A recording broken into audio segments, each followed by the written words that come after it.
Welcome to the Aspire Sprint Team Race Track Guide. The track guide image looks a bit intimidating, but I promise in practice she ain't all that challenging. This is the start. We're at the opposite side of the spaceport along the Metro Loop. And this will be the heavy ship with their Gravlev pilot team member on board. We make our way along the Metro Loop, making sure to stay between the buildings. It's just basically important that you don't go higher than the rooftops. Look at these red lights on either side of the Metro Loop. That is your height limit as you move on. And as a recommendation, be safe when going through this with opponents that are also in heavy ships. We're making our way then to the Aspire Grand, and when we get there, we go through it.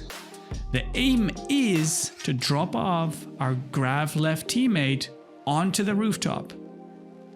You can do that by any means necessary, so there is no need for you to land. You can approach it in any way, but again, be careful to not hit opponents. It's going to get crowded up here. Gravlev pilot then should already be ready to jump out and touch down on the roof. Here I am now in the Gravlev vehicle, and I'm just looking at the spaceport to show you where I'm looking at. This is the way you're going to jump off.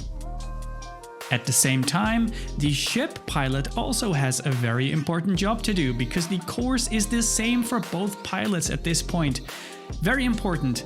While the Gravlev vehicle is making its way down, the ship has to go back through the Aspire Grand and then follow their teammate through the course. They can overtake. There is nothing that says you have to stay behind. We've paused the Gravlev vehicle right now as the ship is catching up. We'll do that a few times throughout this track guide. Here they are, both now at the same Gravlev gate. They have to go underneath together. It doesn't matter again who's in the lead.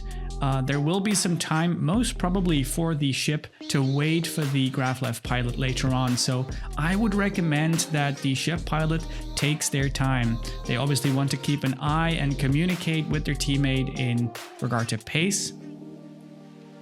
We continue to make our way around the Aspire Grand, and we're going under the Metro Loops basically continuously. In the end, we'll be making our way back to the New Babbage Spaceport Garage. So that's where we're heading right now. For the ship, it'll be a pretty straight flight, but for the Gravlev, there will be an interesting detour. Again, if you look at the course image, you can see very clearly which Metro Loop gates you're flying underneath.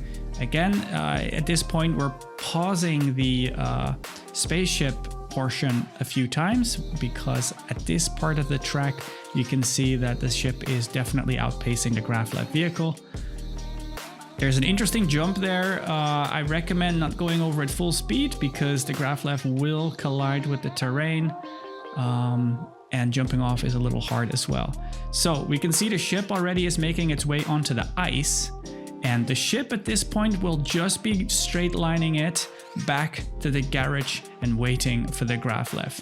The Gravlev, however, makes a left turn. You know the entrance to the Commons? That's where we're heading.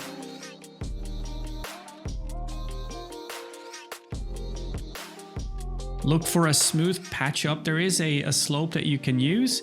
And what's important is that you go between the domes underneath this first bridge, then make a right turn underneath the sky bridge, which connects the Commons to Wally's Bar. Now don't do what I did. You think you can jump, but the Gravlev system sticks you to the ground. So you'll have to kind of steer to the left there and make your way more carefully off the platform.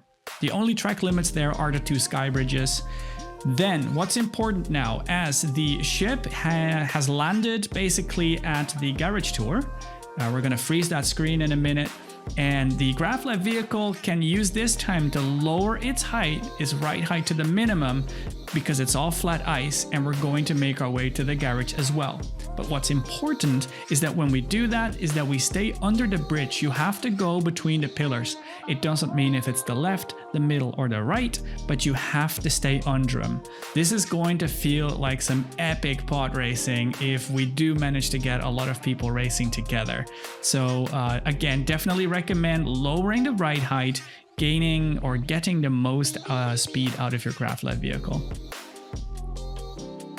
Be careful not to hit any of the obstructions. There's some trees and some rocks in the way. And then when we get to the end, we have to make a U-turn. So we start on the right, we go in and come out the other side. Don't do what I do. The graph lefts drift quite a bit, so you'll want to make sure that you're careful.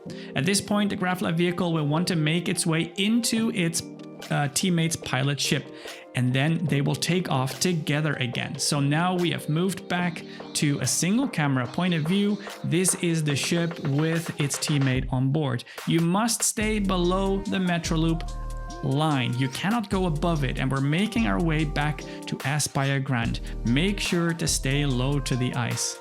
As soon as we reach the buildings on the right, you will be able to go above the Metro Loop, and we're aiming to go through it. So we'll be going back through the Metro Loop, and I can already tell you in advance that after going through it, we will be making our way back to the start via the same route we went on the way in to finish.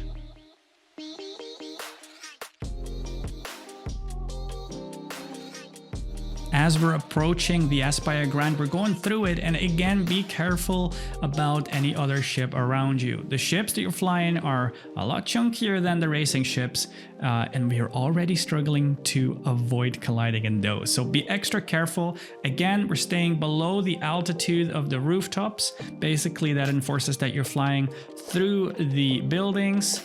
You come out a little lower on the way back than you did on the way in, but the most important thing is to stay below the red lights. So even though these buildings are a little shorter than the red lights, that's okay. If you go above them, you just gotta stay below the red lights. Find your space, avoid teammates, think about network latency as well. Where you see your opponent is probably not where he is slightly farther to the front. So here's the finish and the start finish. Basically, you basically just fly through it below the red lights again to finish, and that will see you take the Aspire Team Sprint. Good luck, pilots.